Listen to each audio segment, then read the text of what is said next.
This is Photoshop tutorial number 9, and in this one I'm going to show you the final tool that I use to make selections with and show you how to use another way of layer masking to blend two images together. So what I've done here is I've opened this image called, where is it, Pen Tool and Selections, but I also want you to open mask to export, so the edited version of the image that we just did in tutorial 8, this one. So what we're going to do here is we are going to copy this image into this image, so we have the two of them together. So let's just go, actually this might not work, I just realized, but let's try duplicate layer. So you go layer, so you make sure you've got the image selected, layer, duplicate layer, and this is what it will save it as. So say I want to call it sky, then when it comes across in here it'll be called sky. So where am I going to, so document means where am I going to copy it to, what's the destination. So in this case I want to copy it to this one here, this file. So see how I've got multiple tabs open? If I had 10 images open, I'd have had 10 tabs open. So at the moment I'm working on this image, so I want to copy this image from this tab to this tab. So by doing that, I go layer, duplicate layer, sky, let's call it, and copy it to the pen tool plus selections. That's the name of this one here. Then you get, yours might be called something else, whatever, but whichever, you just choose the tab that you want to send it to, and then you make sure it's there. Then you go OK. Now when I come across here, you'll see I've got both images in the same tab. But the reason why I said I didn't think it would work, and I've realized why now, is because when we exported it, we exported that image. So this is the edited image, and this is the one we exported, and we exported it at a smaller size than this one. So of course they're going to be different in size. So let's just get rid of that, and let's just close this one, and let's start with the original. So we'll go open. So instead of using the export, we'll use the original. Actually, I got a better idea. Let's use this one here, adjustments 3. Open image. Okay, so now we can go layer, duplicate layer, sky, and we want it to go to pencil selection. Okay, so now it's there. We can delete this one. So now we've got the two images and they're the same size in the same image. So we can close this one, we don't need it. The other one, the original, close that. So we've just got this one here with the two layers now. So if you haven't guessed it already, what I want to show you how to do is create a selection. So we want to keep this image with the foreground, and we want to take the sky from this image and put it here.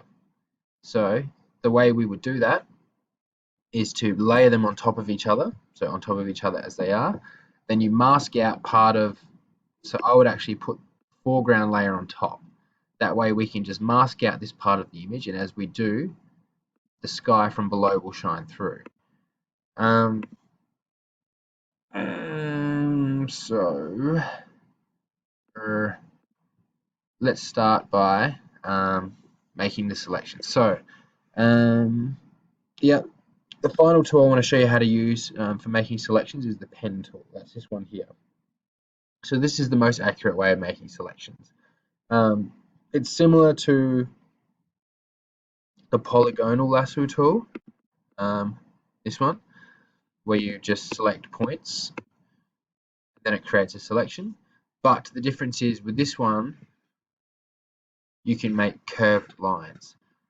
So if I Control D, gets rid of that selection. So with the pen tool, I click from point to point to make a straight line, but I can also click to this point. If I'm holding the cursor as I've clicked it, and I drag, I can create a curved line. And then, so you can see, like, I can create a selection using curves to make something a bit more accurate.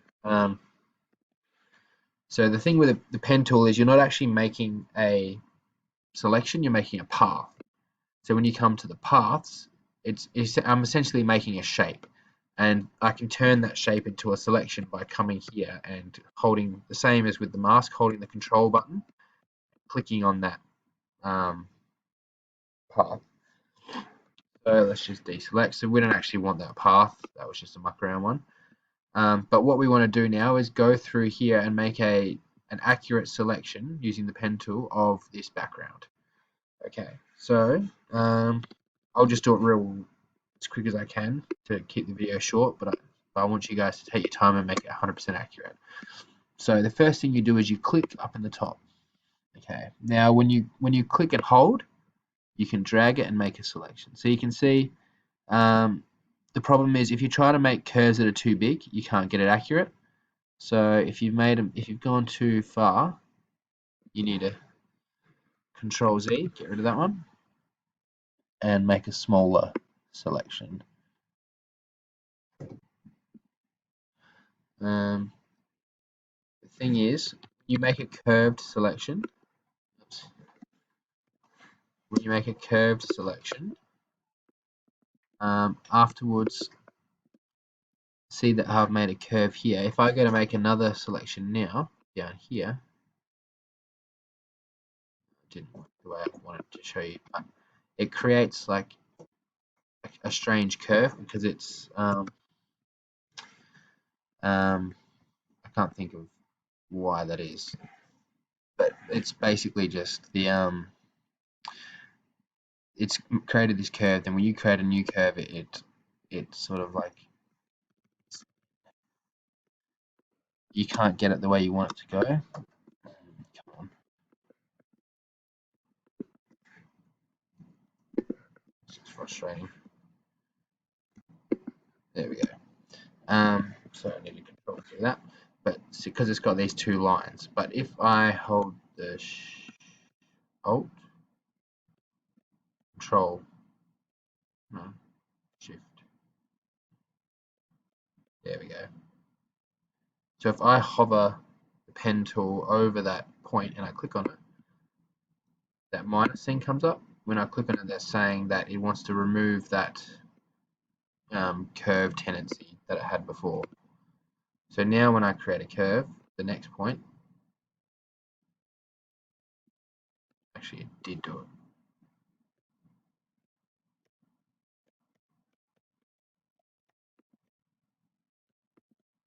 Yeah, that's what we want, that one.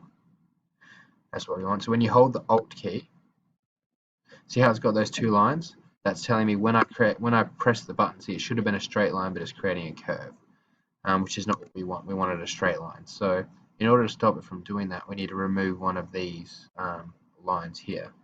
So if you hold the Alt key, which might be the Option key on Macs, and you hover the cursor over the dot, you'll see how the cursor changes from having a minus to an arrow, and that arrow means that when I click on it, that line's going to disappear.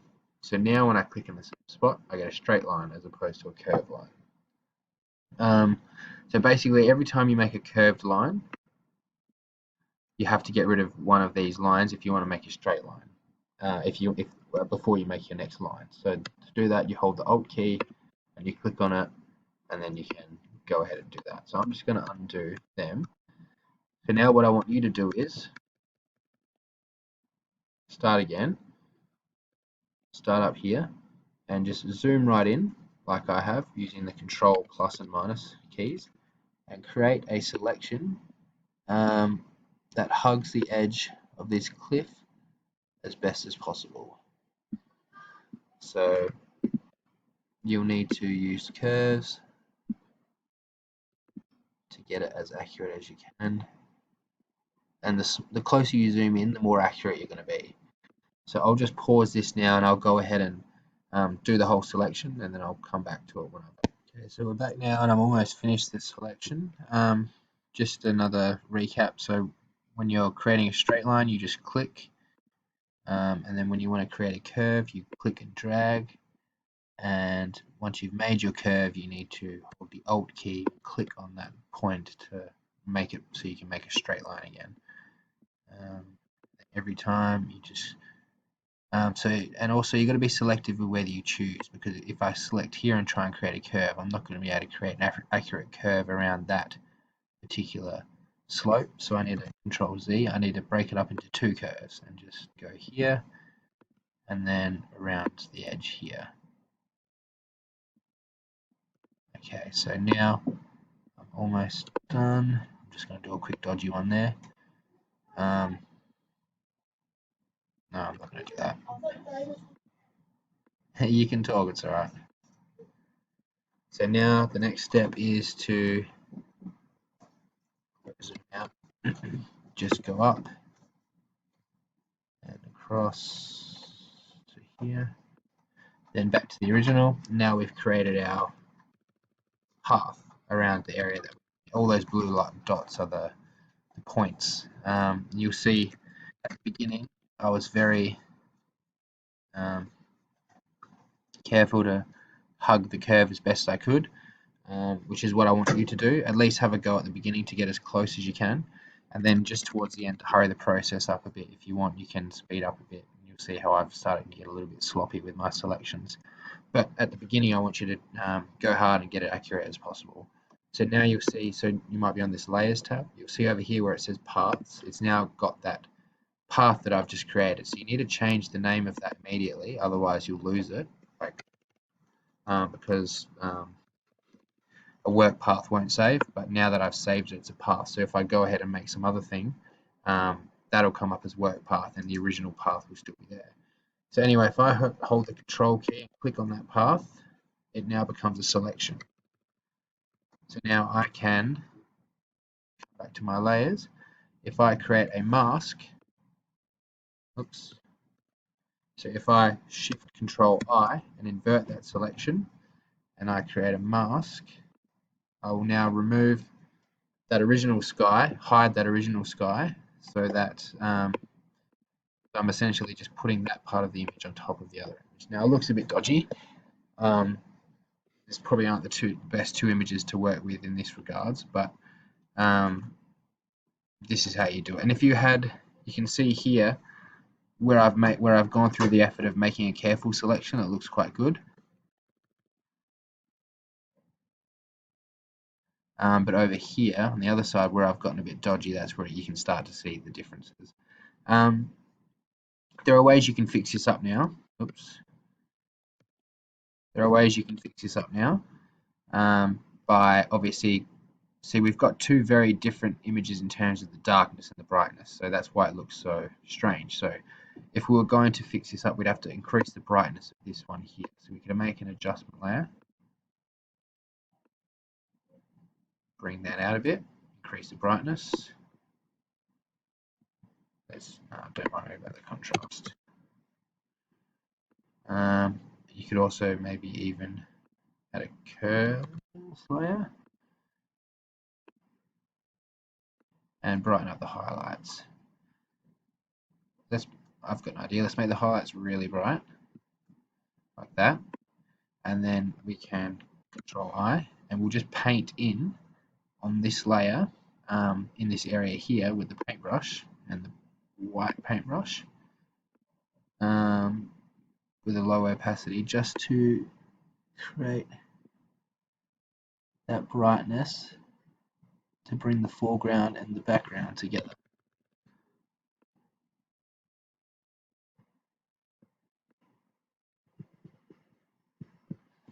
So now you can see what that layer's done. It's just increased the brightness in that area there.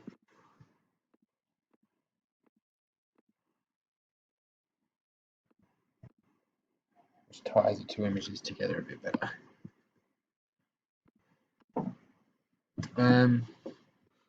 So yeah, that's just a quick way of doing that. But yeah, so I want you to have a go at doing this yourself, creating a selection using a pen tool, create a path, save the path, and use that path to make a mask to make this cloudy image sky be used, blended with this original image here. Then I want you to add a few adjustment layers to make those two images look like they match a little bit better. So once you're done, you can export this image as, what are we calling it? calling it pen tool export.